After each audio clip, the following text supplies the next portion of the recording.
What's going on, Ohio Cannabis Report community? Today I'm at a coffee shop in Guyana.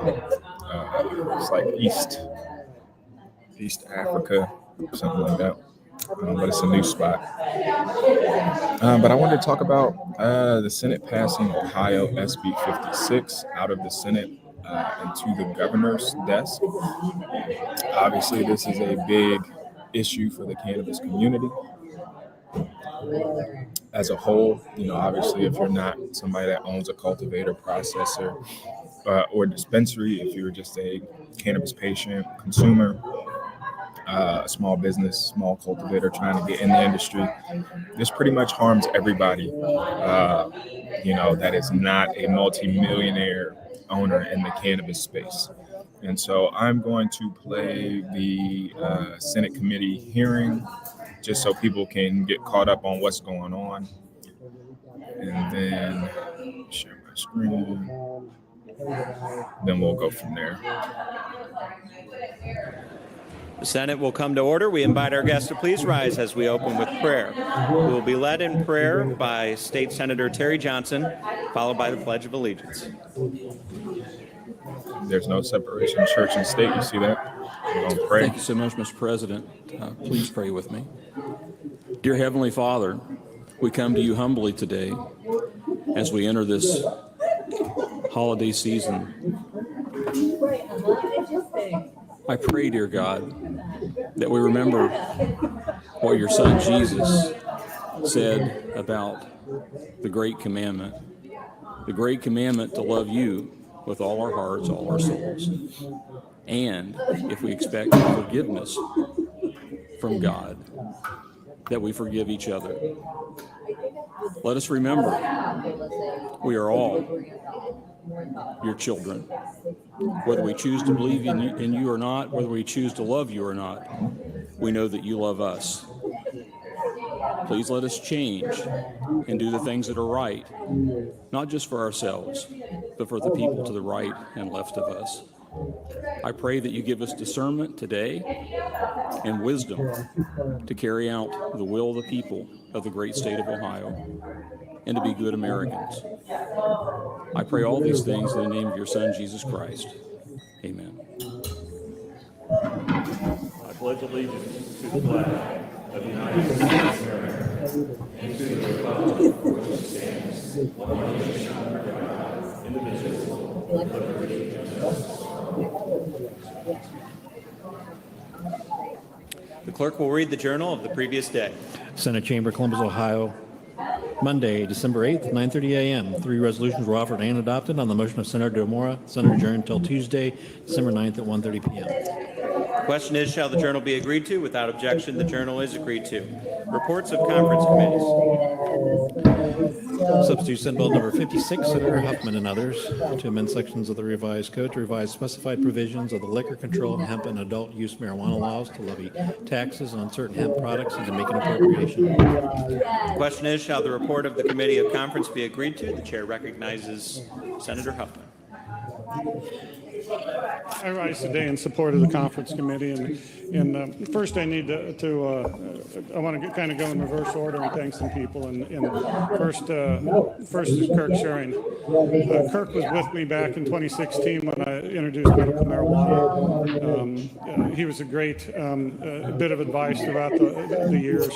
Including last year to me and the president as we talked about this with the House. He passed away on November 22nd a year ago, and his institutional knowledge will be lost, not just on marijuana and hemp, but many other things. I just want to acknowledge his dad. I want to acknowledge Melissa Suarez and Will Cox for their efforts in this.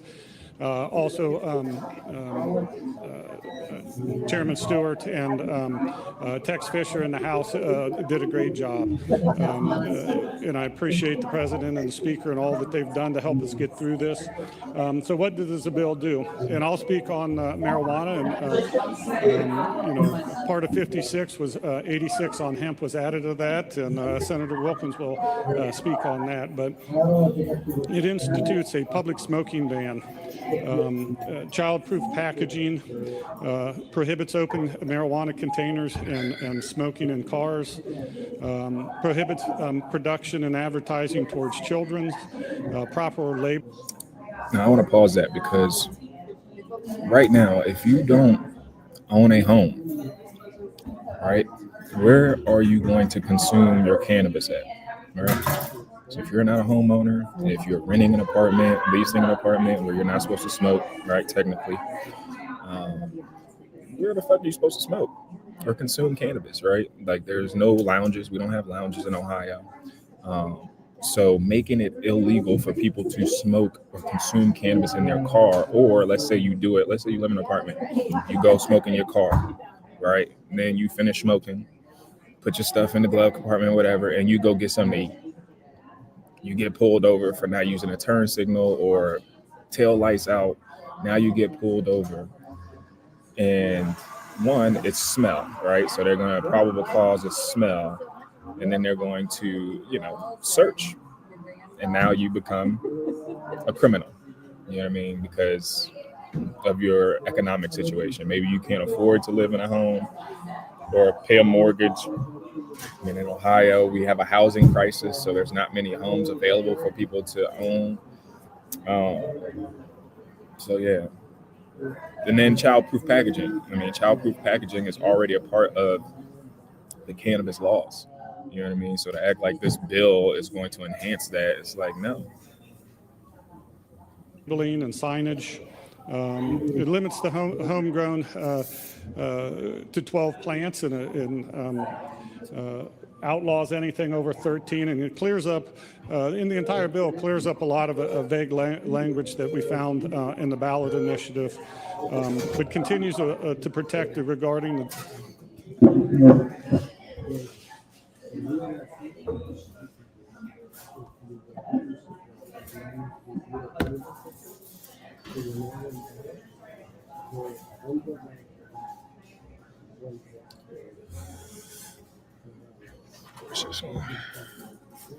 Bus ran on me right now.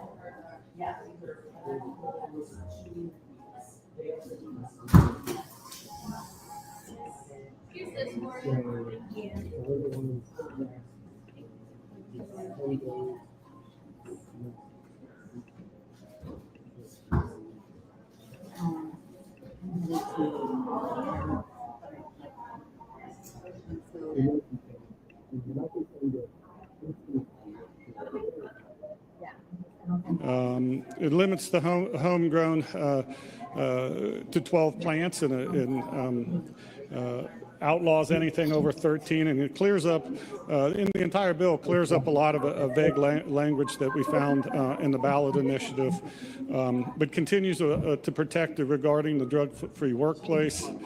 We increased the buffer between dispensaries from a half a mile to a mile, which was kind of at the request of the industry. It maintains a 10% tax rate, with 36% going to the host community, which was very important. Also, since it is appropriation, that money will be available to the locals as quickly as tax can get it out. As soon as the governor signs it, it's not up to the 90-day provision, which will make it pretty, if it all works out here in the next few weeks, it'll make pretty good Christmas for all those local jurisdictions that have dispensaries. Clarifies the law that you can exchange marijuana on your own property with somebody else, but without any payment. We're setting a statutory cap of 400 total marijuana dispensaries throughout the state. It gives a lot more cannabis to the Department of Cannabis Control concerning the licensing and other caps on the numbers.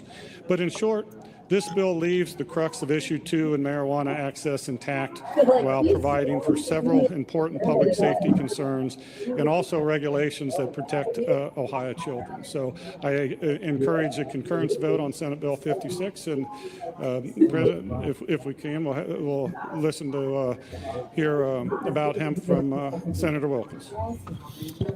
Thank you, Senator Huffman. The question is, shall the report of the Committee of Conference be agreed to? The chair recognizes Senator Wilkins.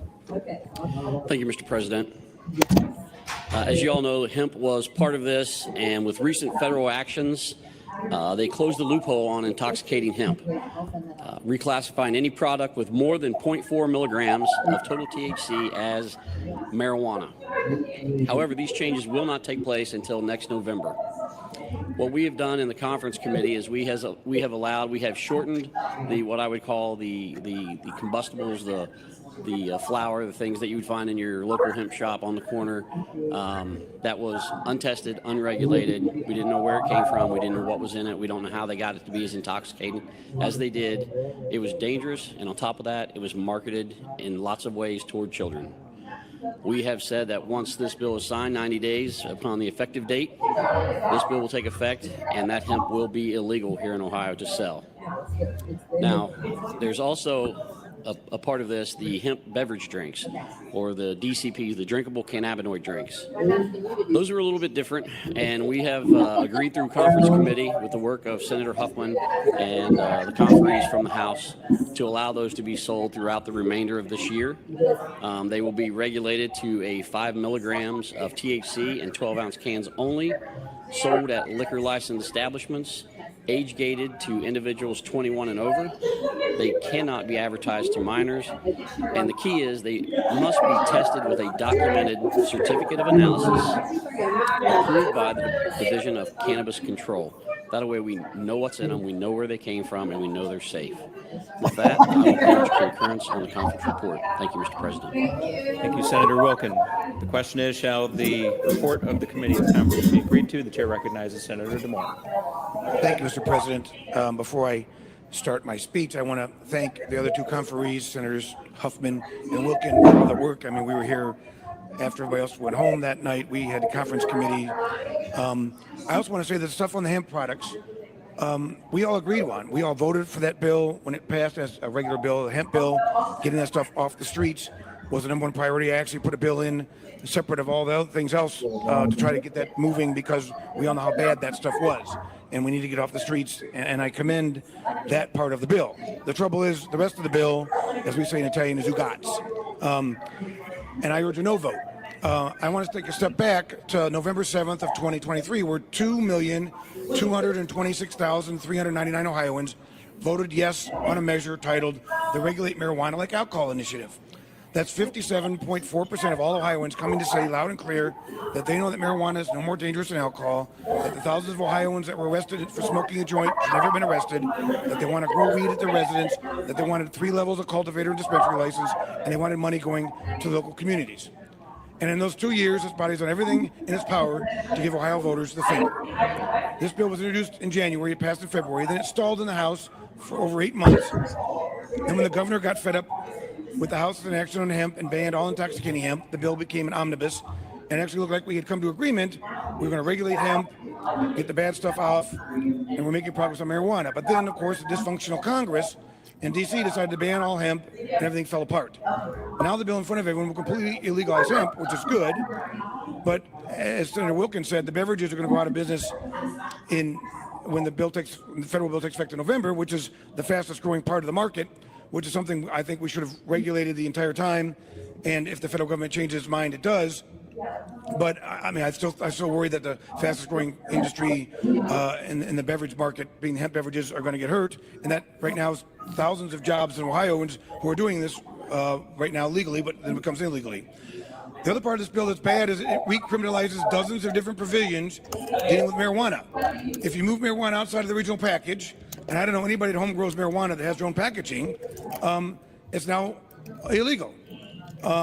If you smoke on the patio of a bar, even if the bar owner wants you to do it, that's illegal. Some college kid who accidentally takes a fake ID twice is now a felony. And of course, we can't forget about the fact that we're going to Fake ID twice. have millions of dollars in taxpayer money be wasted on Ohio troopers sitting on the border of every road coming in from the state up north to see if people from the state up north are driving into Ohio with marijuana products, because now that's illegal. How are the troopers going to know who has marijuana products without having sitting in all the parking lots of the dozens of places up in the state up north and looking and then stopping on the way in? I don't know, but still going to be needless amount of time and money spent doing that. And finally, the conference committee report in front of you makes it legal to discriminate against marijuana smokers for unemployment benefits, for housing, and even for organ donation. It's so needlessly crude that I don't even have a snarky remark about it. It's just the fact that if this passes, someone can be denied life-saving organ transplant just because they smoked a little weed. It's disgusting. It's a spit in the face to the voters of Ohio, who voted 57.4% to legalize marijuana like alcohol. Can anyone in this room explain to me how this is respecting the will of the voters? When 30 of the 33 Senate districts that we all represent passed issue 2, why are we ignoring our constituents to vote for something that spits in their face? Because after the J-Car vote yesterday, which of course now banned all basically forms of advertising for marijuana companies, which of course now they're going to sue, all this stuff is going to end up in court, and all we've done here is pass a bill and pass the rules that say, go ahead and sue the state of Ohio. We'll spend millions in litigation for the next several years on something that people actually voted for, but now you're making illegal. Thank you, Mr. President. I urge a no vote on accepting report. Thank you, Senator DeMora. The question is, shall the report of the Committee of Conference be agreed to? The chair recognizes Leader Antonio.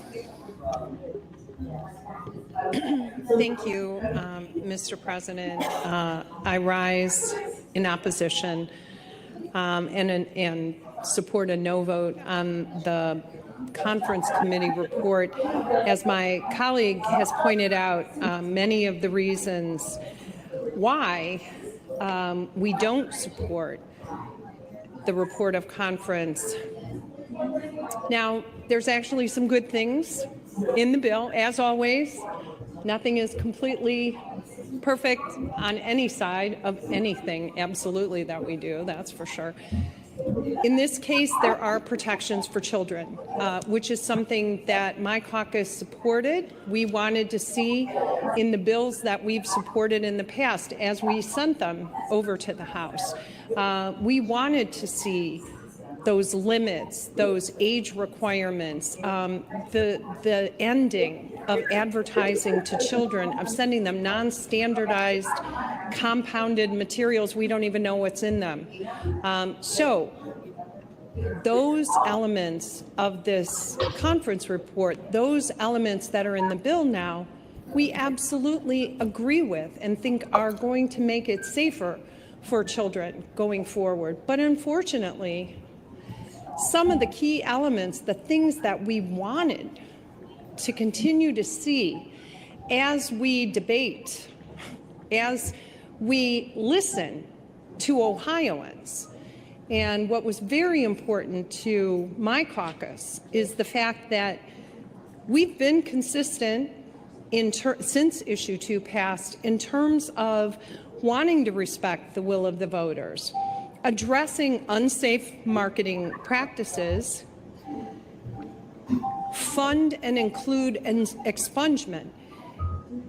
This bill not only doesn't provide funds available to folks who up to this point may have a record because they had possession of marijuana in the past. Now they'll be able to go to the courts and seek expungement, but not everyone can afford going through that process. And so, but for whether or not you have access to money will make a difference between whether you continue to have something on your record that going forward is now legal. We wanted to see some of those resources dedicated so that people would have a level playing field going forward, that this would be fair, but that wasn't included in this bill. We also wanted to make sure that there was social equity, that there was substance abuse treatment, criminal justice reform, those things that the people voted for, along with legalizing marijuana. So some of those elements were still left out. And as far as intoxicating hemp goes, you know, when all is said and done, this bill definitely benefits big marijuana business and at the same time leaves a lot of small business owners in the wake. For all of those reasons, I urge a no vote on this committee conference report. Thank you, Leader Antonio. The question is, shall the report of the Committee of Conference be agreed to? Will the clerk please call the roll? Antonio, Blackshear, Blessing, Brenner, Chavez, Sereno, Craig, Catrona, Demora, Gavarone, Huffman, Johnson, Kaler, Landis, Liston, Manchester, Manning, O'Brien, Patton, Reinecke, Reynolds, Rogner, Schaefer, Smith, Timken, Weinstein, Wilkin, Wilson, President McCauley. With 22 yeas and 7 nays, the report of the Committee of Conference is agreed to. With a point of personal privilege, the chair recognizes Senator Wilkin. Thank you, Mr. President.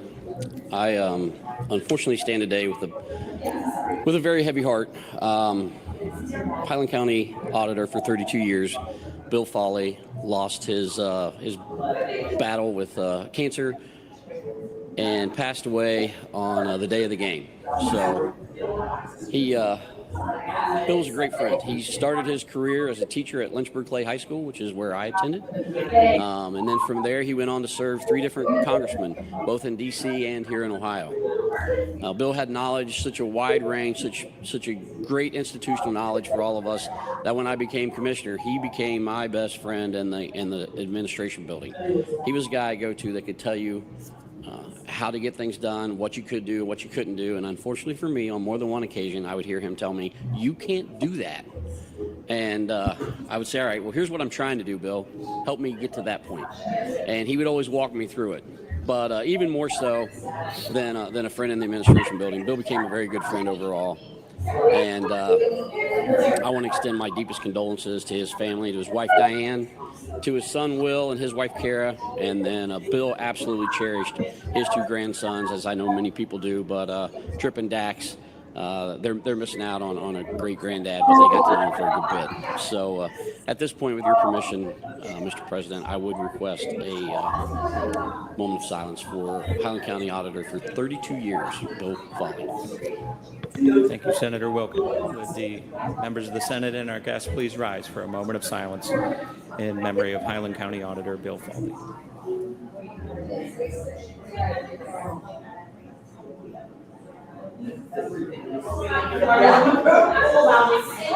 Thank you. The chair recognizes Senator Gavarone for a motion. Thank you, Mr. President. I move that senators absent the week of Sunday, December 7th, 2025 be excused so long as a written explanation is on file with the clerk pursuant to Senate Rule 17. The question is, shall the motion be agreed to? Without objection, the motion is agreed to. Offering of resolutions. The question is, shall the resolutions listed under the President's prerogative be adopted? Without objection, the resolutions are adopted. Message from the House. Mr. President, I'm directed to inform you that the Speaker of the House of Representatives has signed the following bills. House Bills 29, 114, 129, 184, 186, 246, 247, 309, 335, 440, and Senate Bill 17, 103, 217. All right, so that's pretty much the end of that. And then I'm going to go over and show you guys who are the people who voted for yes. As you can see, 12-9-2025, Senate passed. 22 yeas, 7 nays. Here's the breakdown. So here's all the people who were yeas, so you guys can be familiar with these people, what they look like, who they are. This is Blessing, Louis Blessing. He is Cincinnati area. So it looks like Harrison, Cleves. I don't know if the suburbs look like the suburbs. Milford.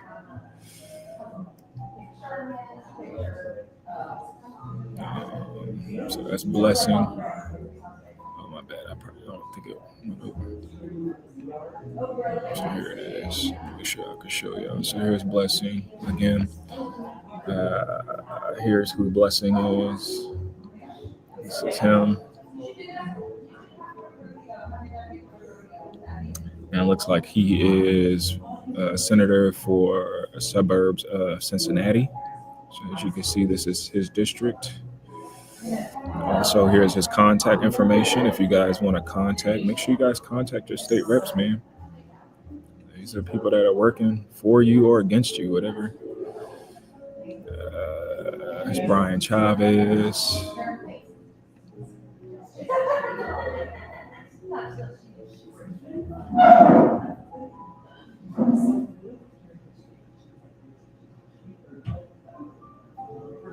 It looks like he is, let's see, my screen is so small. Ohio Senate District 30, which is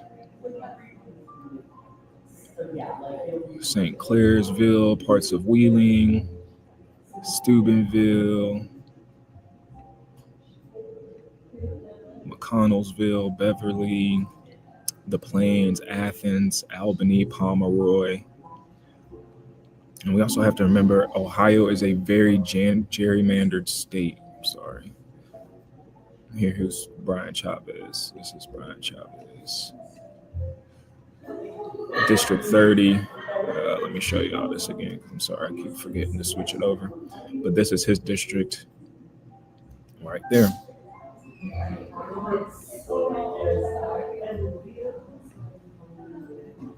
All right, and then we got here.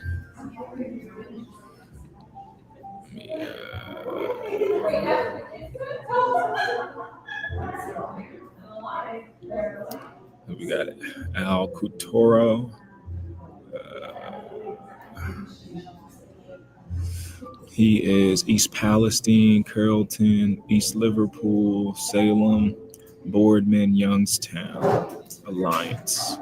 So he's close to Akron, Cleveland area. District 33. You have Steve Huffman. He's been like the leader on this. He is District 5. So here's his district, close to Dayton, Oxford. So he's closer to the Cincinnati area, Kettering, Springfield, Troy, Piqua.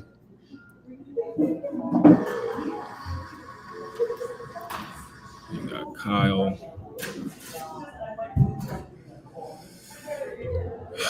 District 10. These are all the yays, the people that voted for Ohio SB 56. So this will recriminalize a lot of people consuming cannabis. All right, if you consume cannabis in your car, criminal. If you're transporting cannabis outside its original package from the dispensary, criminal. You can grow up to 12 plants, anything more, criminal. No public combustion. So here's Kyle Kohler, Dayton area, Springfield, Kettering, Lebanon. So he's kind of central Ohio, Cincinnati, Columbus area. And then we got Susan Manchester, District 12. She is close to Dayton, Springfield area, Sydney, Salina, Lima. And we have we just did Susan. Let's see, Rob McCauley. This is Rob McCauley, District 1. He is Defiance, Bryan, Van Wert, Findlay. He's close to Fort Wayne, Toledo. So he's right on the border of Indiana, Toledo. So I'm sure there's a lot of people coming from Indiana over to Ohio to get, cannabis. And then he's right there bordering Michigan as well. So he's definitely probably he's one of them people that want to stop, folks from going to Michigan to getting their cannabis, right? Because you can go right to Monroe, you know what I mean? Which is a nice, easy drive. I actually wish I lived closer to, I'm sorry, I keep forgetting to share the tab. So this is Rob McCauley. also one of the yays. This is his district. He's close to, he's right on the border of Indiana and Michigan. So it's probably why he wants, obviously a lot of people are driving through his district to go up to Michigan to get their cannabis. So this is his district, District 1. Then you have Thomas Patton, District 24. This is him, another yay. He is Cleveland, District 24. So he's Cleveland area, Cuyahoga County, Cuyahoga, Parma, Brooklyn, North Royalton, Broadview Heights, Strongsville. So he's right there, Cleveland area, North Olmsted Falls. So make sure you guys are aware of who these people are. You know what I mean? Like Michelle Reynolds. Share my screen again. Sorry, I keep.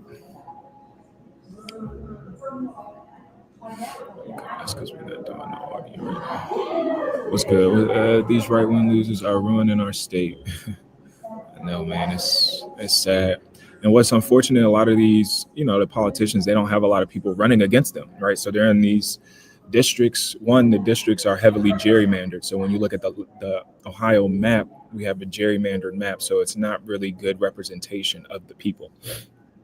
And a lot of these politicians are running unchallenged when they do get up for election. But this is why I'm doing this, so people know, I'm in Columbus. So, people in other parts of the state know who their state representatives are, their senators are. These are the people making the laws and the decisions. These are the people, you need to blame them. There's money at the state level right now. There's tons of money in the rainy day fund. The state has made over $3 million, sold over $3 billion worth of cannabis, adult use and medical.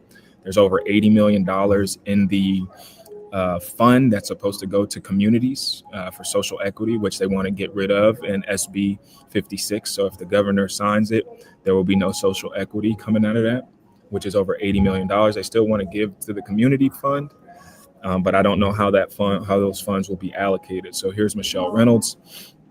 She's Grove City, Circleville, parts of Pickerington, London. So this is Michelle Reynolds. She all the way off. Black woman, Republican is crazy.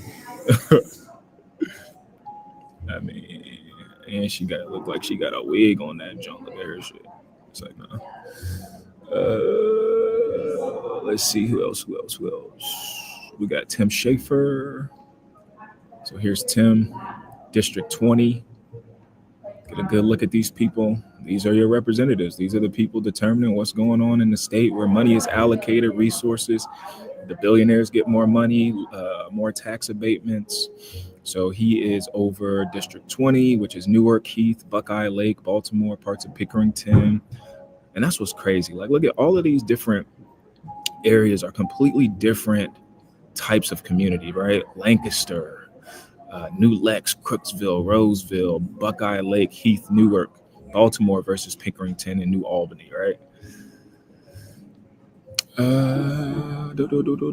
Shane Wilkins. Here's Shane. Get a good look at Shane, ladies and gentlemen. This is Shane's family. Shane's wife doesn't look too happy. His daughters don't look too happy either. I wonder what type of dad Shane is. Because he seems to be kind of an asshole, right? So here you go. His district was District 17, Chillicothe, Jackson, Ironton, Ashland, parts of Wayne National Forest, close to Circleville, Lancaster, Portsmouth, which is on the border of Kentucky, which I think Kentucky is also getting ready to pass a medical program. I read an article the other day on another live talking about Kentucky and their governor pushing the medical cannabis or medical marijuana in Kentucky. Sorry it's taking so long too. There's 22 people. There's 22 senators that yayed Ohio SB 56 to pass to the governor's desk. Here is Andrew O. Brenner, District 19. And he is over Delaware, Coshocton, close to Newark, close to Columbus, Westerville parts. It looks like parts of Westerville, Sunbury, Africa, Lewis Center, Powell, Kilbourne, Radnor, Bangs, Mount Vernon, Gambler, Apple Valley, Frederickstown, Jelloway, Glenmont, Nashville, Big Prairie, Holmesville, Millersburg, Berlin, Charm, Fresno, Keene.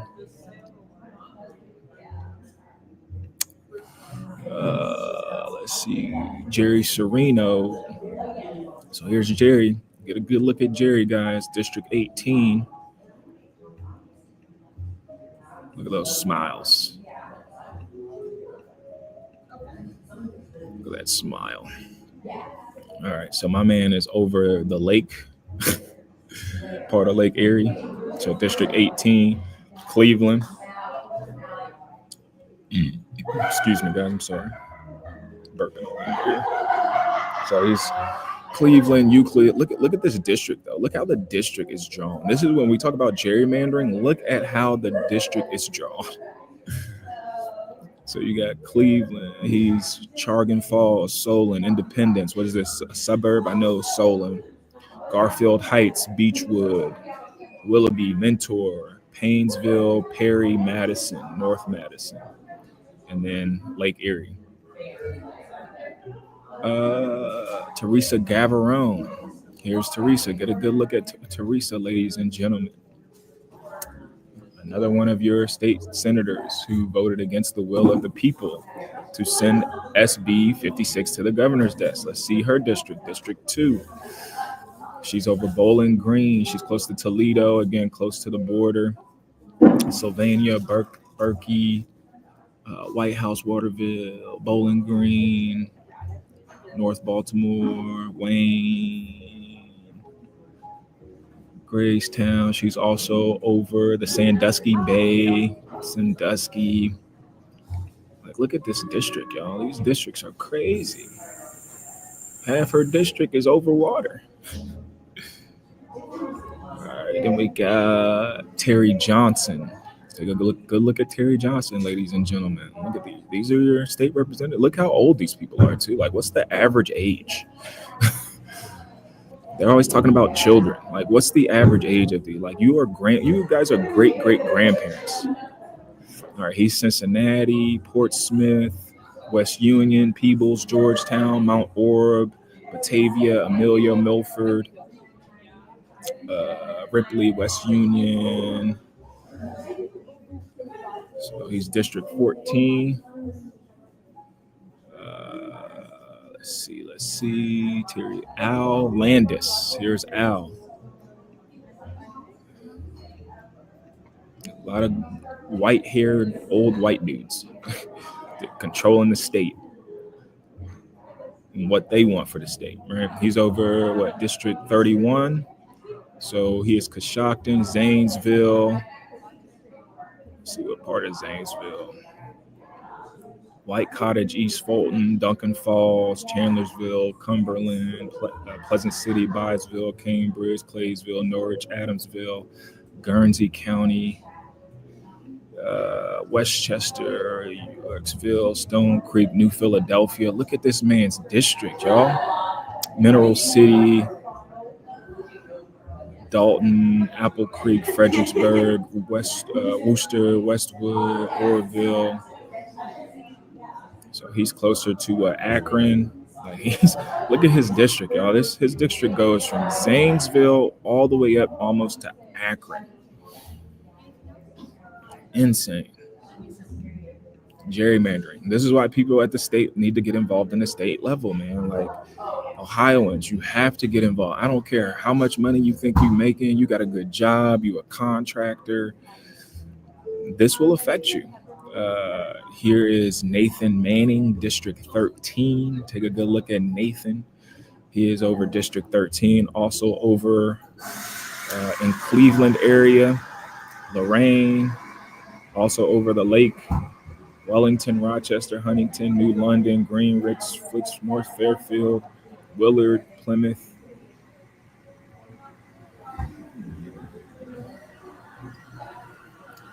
Then we have Sandra O'Brien. Here's Sandra, ladies and gentlemen. Take a good look at Sandra. She is District 32. Again, another Cleveland gerrymandered district. Ashtabula, Warren County, Austinburg, Geneva, Jefferson, Portland, Warren, close to Youngstown. Then we have Bill Reinecke. Here's Bill, another older white gentleman. I don't know if these people are gentlemen or not, but I try to be as respectful as possible, you know what I mean? Even though I know these people probably don't like my kind. But he's over Tiffin, Marion, Bucyrus, Northwest Chester, Mount Gilead, Marysville. So he's north going up towards Toledo area. Then we have Christina Rogner. It just came out that Christina Rogner has like slave shackles as an artifact in her home. Make sure y'all are following The Rooster. The Rooster does great independent journalism. Make sure you follow him, support his work. I'm trying to get on his level one day. I'm a stay-at-home dad though, so like I do this on my free time when I have some free time. So today is one of my free days where I'm not watching my nephew. So this is what I do at my time. So we have District 27, which is close to Cleveland, Akron. Look at how gerrymandered this is. My goodness. So you have Cuyahoga Falls, Kent, Rootstown, Atwater, Deerfield, West Branch State Park, Hiram, Aurora, Twinsburg, Cuyahoga Falls, Copley, North Barberton. All right, we're coming down to, we got two more of the yays. There was 22 yays for Ohio SB 56 to pass it to. Yeah, she looks, oof, sheesh. Who cracking that joint? Probably nobody. She's over District 29, which is Akron area, Maslin, close to Akron Canton Airport, Canal Fulton, Crystal Springs, Charity Roach, Maslin, Perry Heights, Richville, North Industry, Mapleton, Waynesburg, Meyer, Alliance, Mount Union. Again, another very gerrymandered district in the state of Ohio, which again, Ohio is one of the most gerrymandered states in the country. This is Steve Wilson. This is the last of the yays. Again, another older white dude controlling the will of the voters. Again, over 57% of Ohioans voted for legal adult use cannabis in issue 2, which was like 2.7 million people. He's over House Senate District 7, which is close to Cincinnati, in between Cincinnati and Dayton, Lebanon, Mason, Blanchard. I've heard of Lebanon before, so I'm assuming this is like suburbs.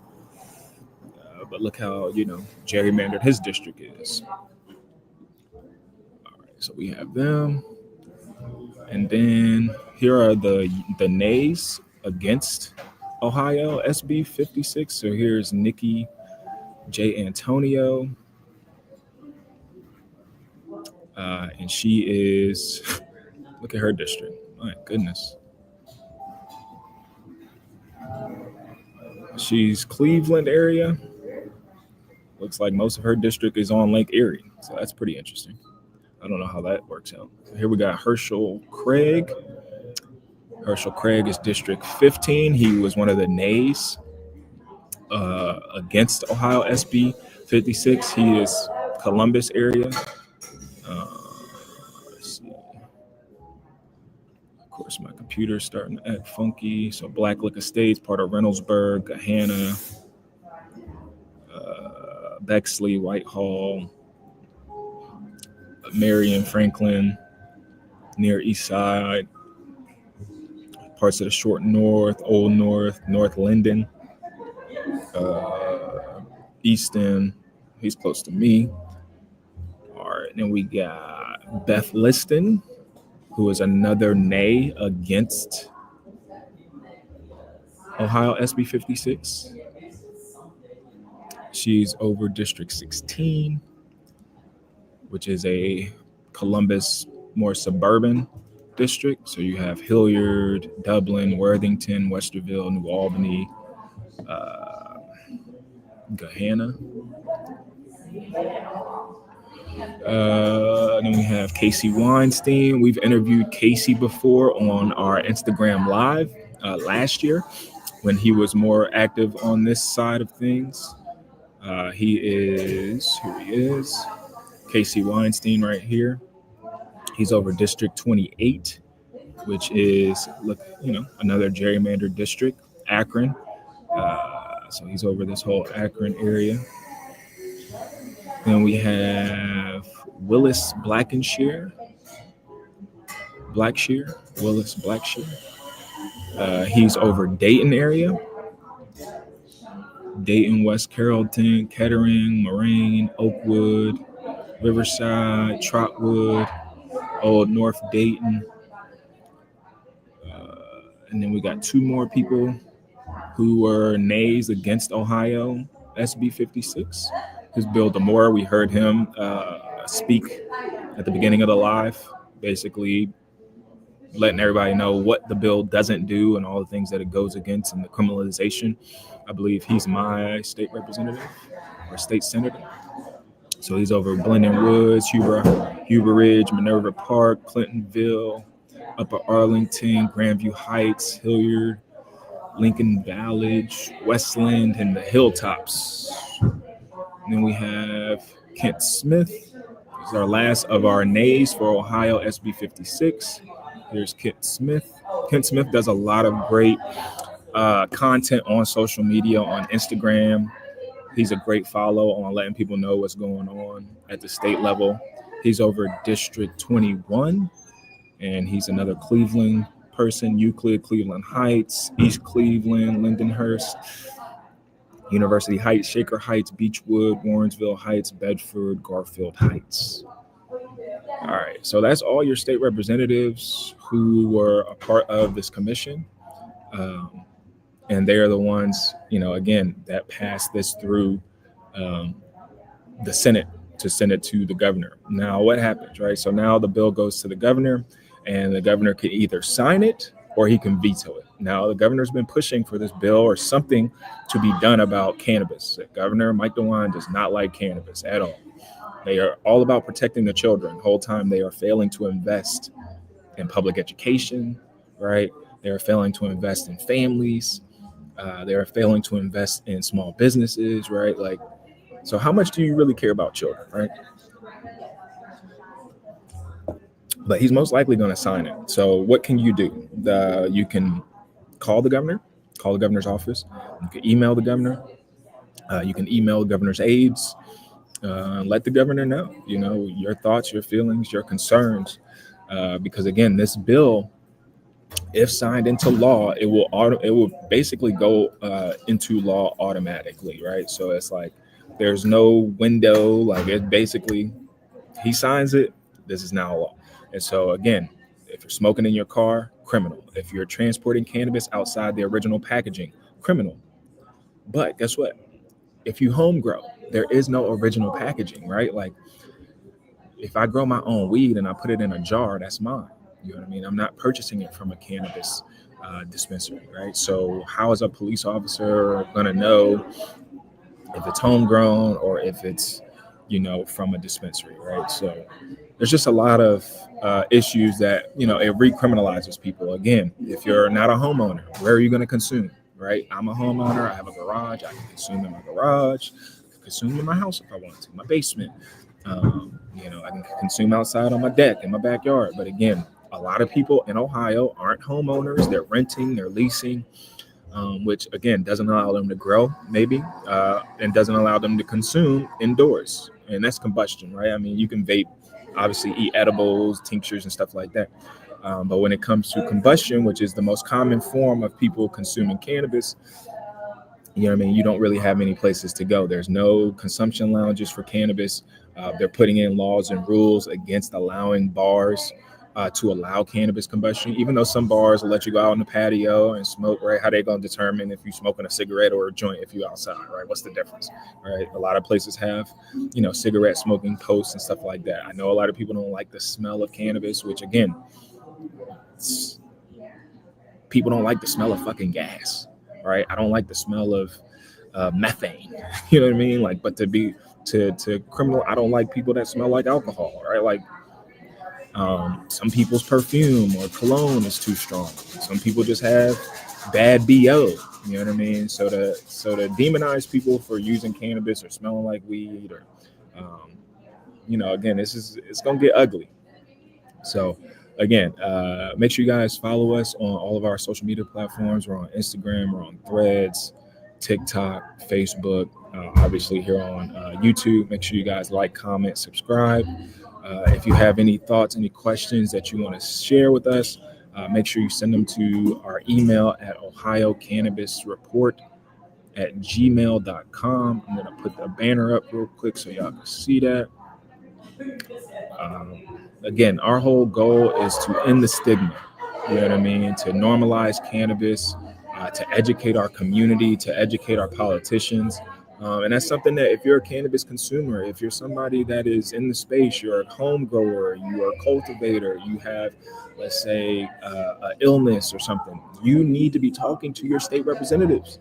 You need to be talking to your family and friends, your local community. You can put together small gatherings where you're educating people on the importance of cannabis and how it's helping so many people, right? I get people don't like the smell. Everybody's not smoking weed outside, right? Like I go downtown Columbus all the time and people, don't want to smell. It don't smell like weed all the time downtown. Half the time downtown is empty. Short North, half the storefronts are empty. You know what I mean? If you go further into downtown Columbus, it's mainly just business buildings, empty vacant buildings, right? So again, speak up, use your voice, right? Freedom of speech, freedom of the press. I know a lot of people don't want to be public about their cannabis consumption because they have a job, a career, they're afraid what it might do.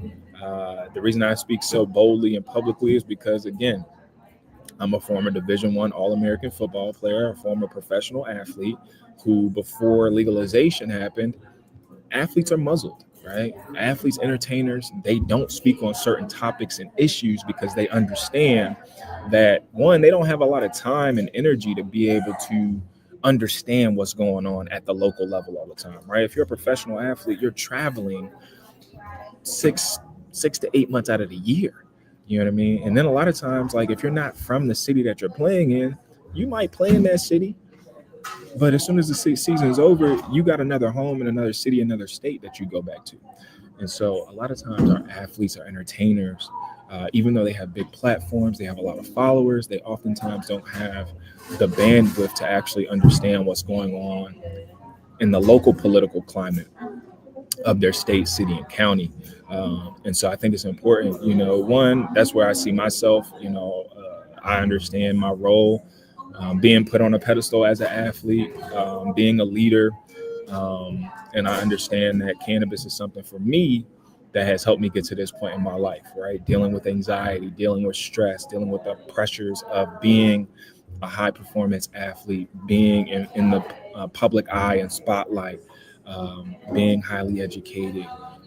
That comes with a lot of pressure, especially when you're from a community that is struggling with opportunities, struggling with levels of education, struggling with literacy rates, struggling with economic development, struggling with underinvestment, struggling with lack of healthcare facilities in local communities, struggling with just basic things, right? And that's why I'm so for cannabis and what it could do for the community, because again, I support the cannabis legalization because the tax money, how we voted for it, the tax money was supposed to go back into the community, right? A lot of times you go to, even if I got all types of dudes that, I can get my weed from, but oftentimes that money ain't probably not going back into the community in a good way or the best of ways all the time, right? And so when you look at the structure of how things are supposed to work, if the system was working like it was supposed to work, that social equity money, that community fund money, if you're paying into this program, that tax revenue should be going to local communities, right? And so I'm in a part of the Columbus where we have 3 dispensaries within 5 to 10 mile radius. You know what I mean? And we also have all these big corporations. You got obviously Easton Mall. You got all of these factories and stuff like that. Distribution warehouses. You have Gahanna, Westerville, North Columbus. And so that money is supposed to go back into the community. But we need to be creating more programming. We need to be educating people more. If you're hosting events, you should be having at least 1 or 2 or a handful of social equity or social justice type nonprofits or grassroots organizations that can help disseminate the information. Because part of the issues in Ohio is like a lot of people seem like they don't care, right? Because a lot of people are just trying to get it. You know what I mean? Whether that's just financially or do what they want to do. So a lot of times people aren't paying attention to these laws that are being made. And so it's a lot of times it's too late once people find out. You know what I mean? It's already too late. And so the state doesn't do a good job promoting, obviously, what's going on at the state house. You know what I mean? And so that's why I started Ohio Cannabis Report, because for me, it's a creative opportunity. I mean, it's a job opportunity, right? Like if I do a good enough job and I bring you guys good enough content, and I'm able to invest in this. And obviously, cannabis is not going nowhere, right? Cannabis has been around for thousands of years. So the fact that they about to legal or criminalize us means nothing, right? Like we've been consuming cannabis for thousands of years, and they've continuously tried to stop us, right? It's a plant. It's medicinal, and people are going to do whatever they have to do to get their hands on cannabis to make themselves feel better. And so, again, I want people to be safe, right? I'm going to be good. I got a house. You know what I mean? I can grow my own weed. I can smoke there. But I also understand that everybody else doesn't have that same privilege, right? I'm in Columbus. There's tons of apartments. Most people live in apartments, right? They can't combust. They can't consume. They can't grow legally, right? And so, as somebody that has privilege, it is up to me to use my privilege to try to help other people. Because the state of Ohio is one of them states that really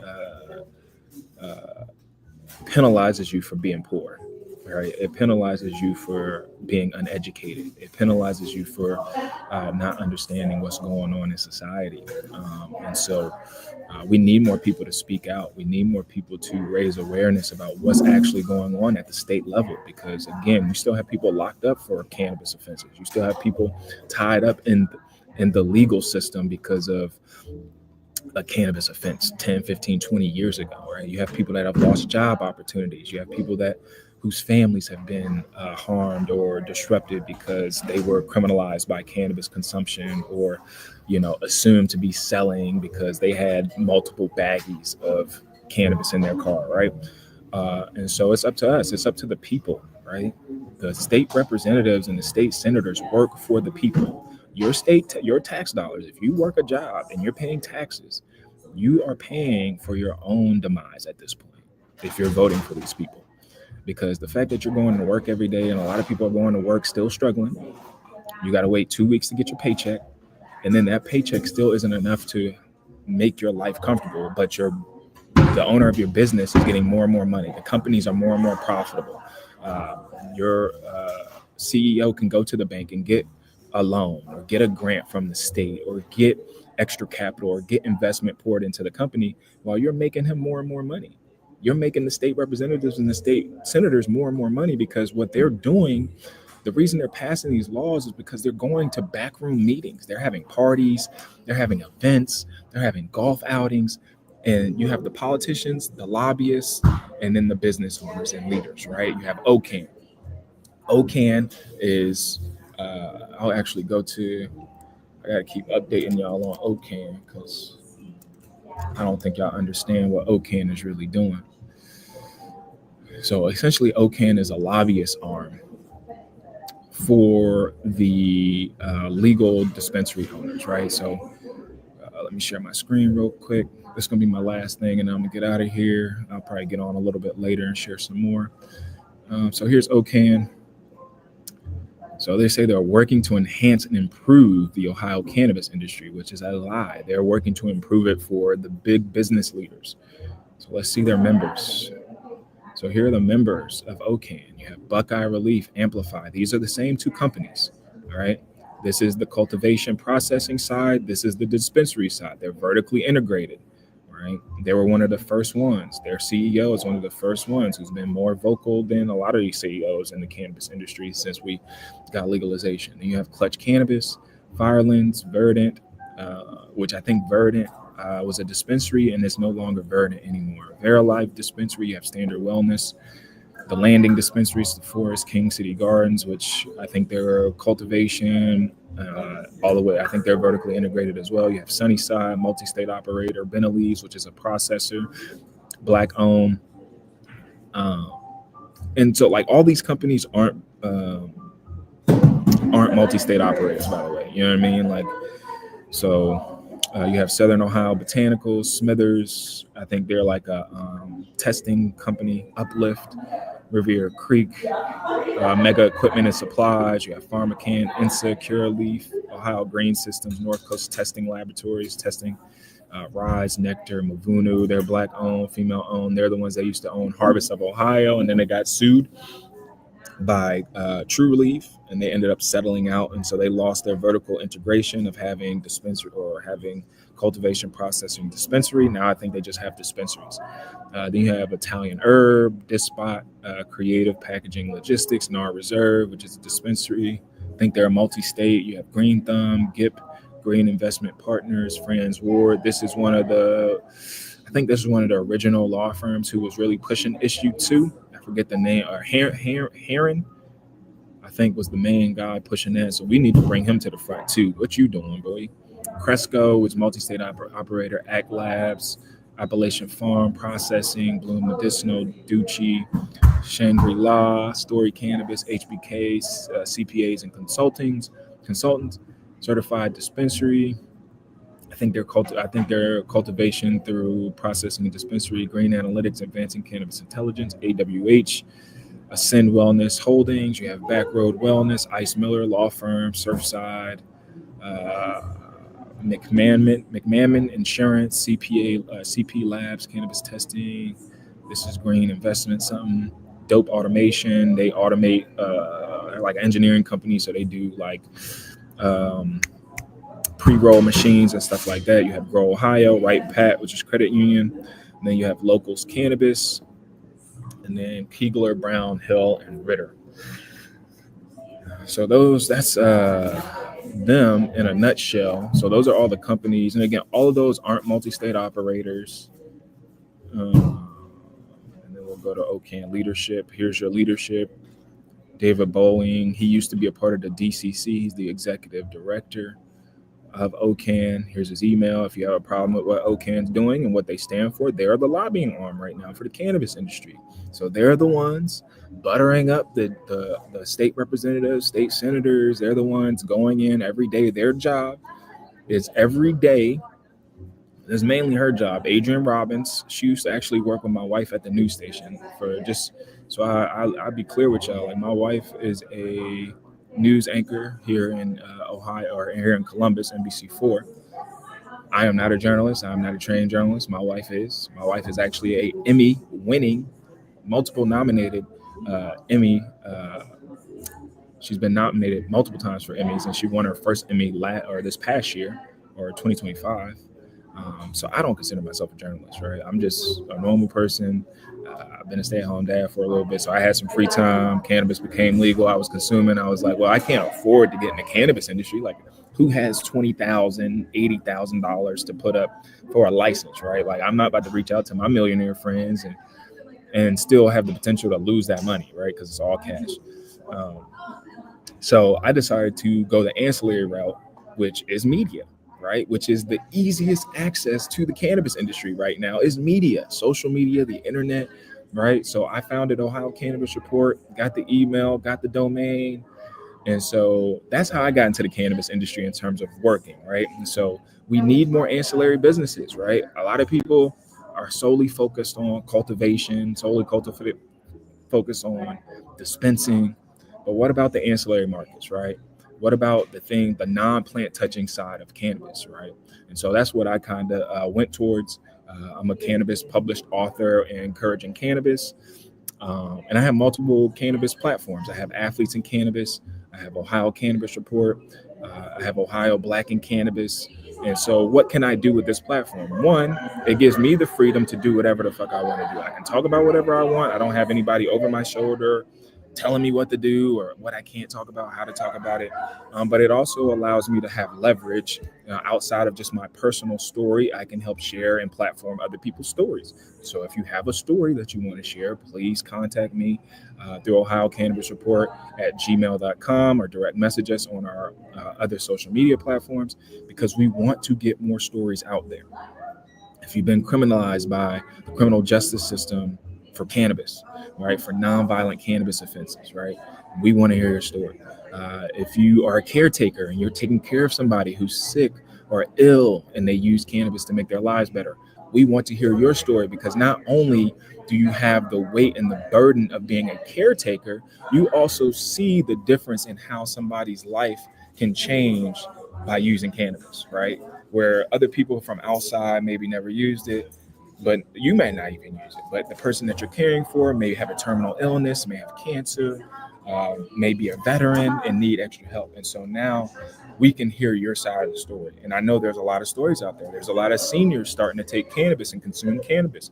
We need to understand how cannabis is helping folks with arthritis instead of going to pain pills, instead of going to these scientifically concocted formulas. You know, people are using cannabis for inflammation, for IBS, for MS, for just so many different, things, right? So we need to hear those stories, because normalizing cannabis and letting people know that you can be a professional athlete, you could be a collegiate athlete, you can be an entrepreneur, you can be a doctor, a lawyer, a pharmacist, an engineer, an architect, an artist, creator, whatever, right? Cannabis, is a very diverse plant, and the people that consume the plant are very diverse in nature, right? Men, women, young, old, middle age, all different socioeconomic backgrounds. And so I need people, especially those people with higher socioeconomic backgrounds, to use their privilege and their voice and stop being a bunch of scared bitches.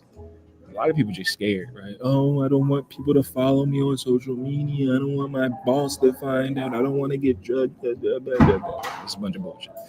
All right, so here we go. So that's Adrienne Robbins, and she's like the mouthpiece, right? She's the blonde, pretty smile, comes from a journalism background. Her job before this, she left the news company, went to a lobbying firm, and then this is her next job, right? And so she is the mouthpiece. They put her on screen. She knows absolutely nothing about cannabis, by the way. You can just hear by how she talks about it. She has no fucking clue. People are feeding her the information. You're a blonde, not even a natural blonde, come from the journalism background, so you know how to use words, you know how to produce content to make things look a certain type of way. So if you want to talk to her, there you go. So let's read her bio just to see if she has anything to do with cannabis, right? Adrienne Robbins was appointed, right? She was appointed. Somebody gave her that job. Deputy Executive Director in early 2025. She hasn't even been there a whole year. Robbins brings a wealth of experience to OCAN. Oh, does she? Having spent years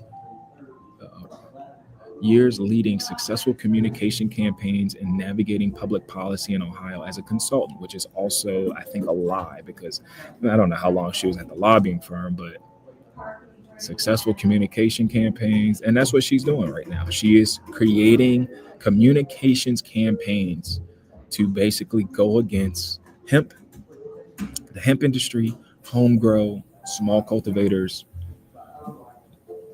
And she's, a lot of people will do anything if the money's right. She's a former TV news reporter and anchor. So you went from being a news reporter and anchor to all of a sudden successful communications campaigns and navigating public policy in Ohio as a consultant, to then being in the cannabis industry as a executive director. What the fuck? A career jump, right? Yeah, the privilege. She has proven track record in media relations, crisis communications, and public affairs. This is also why I do it, because if you got so many skills in crisis communications, I'm about to give you hell.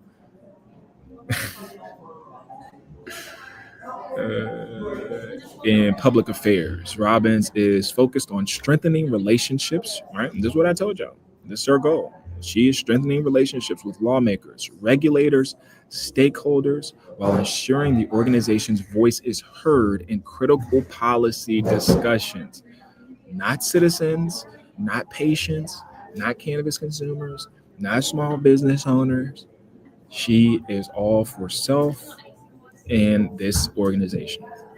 Then you have Dave Hannon, Director of Finance. He's the money guy. Following his distinguished 14-year career as the Chief Financial Officer of the Department of Commerce, which the DCC also oversees, or the Department of Commerce oversees the DCC, right? Department of Cannabis Control. So both of these guys came right from Department of Commerce, right? Which oversees the DCC. So you see how that works, right? David joined OMCIA to assist with finances, where he is responsible for budgeting and accounts payable and receivable.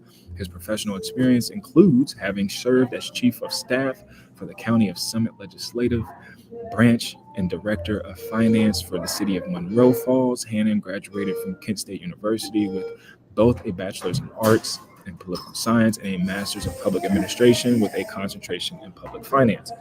And you have your board members, Ohio Cannabis, OCAN board members. Just like I said earlier, Andy Rayburn, board president, CEO of Buckeye Relief. That's the one I was telling y'all about. Then you have Adam Theramos, board secretary, Clutch Cannabis, CEO. Again, look at who's these are the guys, the CEOs, right?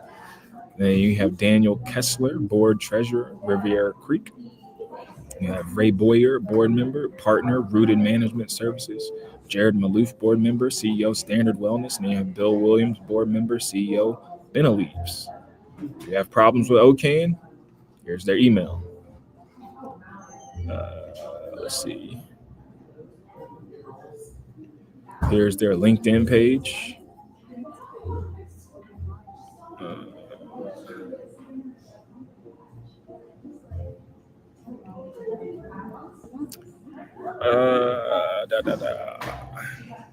So they've been around 8 years. So they started OCAN before the program even started, right? Because we had a medical cannabis program started 6 years ago, right?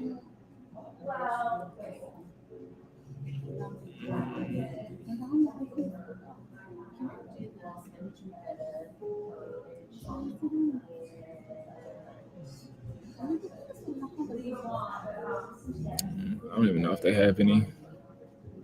Oh, here you go. They haven't shared much recently. So yeah, that's what y'all need to know, man.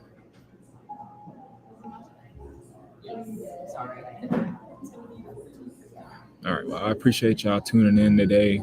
Make sure you guys like, comment, subscribe. Again, if you have any insider information, send that information to ohiocannabisreport@gmail.com. Follow us on social media. Make sure you like, comment, subscribe.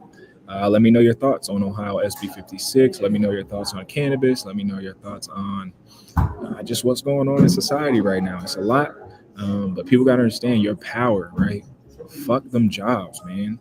Like, what's more important, your humanity or your job, or these CEOs and executives that don't give a fuck about you, right? So, hope y'all have a blessed Wednesday. Thanks for tuning in. Peace, love, and blessings.